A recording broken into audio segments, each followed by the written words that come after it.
حجاب حجاب Arabic origin کا لفظ ہے جس کے معنی ہے پردہ یا شرم۔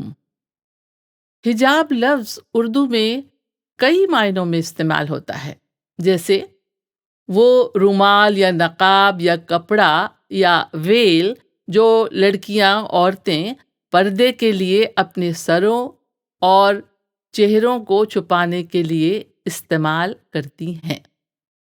اسے آج کل حجاب پہننا کہا جاتا ہے۔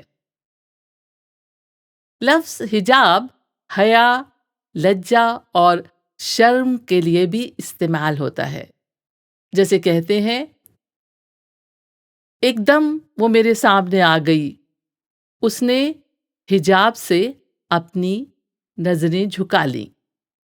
بے حجاب یعنی جس میں حجاب نہ ہو، شرم نہ ہو۔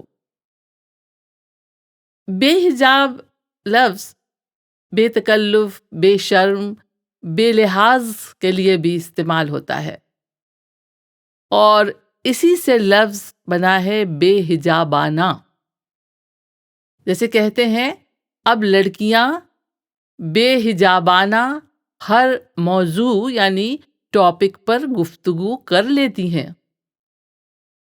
حجاب کے تعلق سے یہ شعر سنیں: ادا آئی، جفا آئی، غرور آیا، حجاب آیا، ہزاروں آفتیں لے کر حسینوں پر شباب آیا۔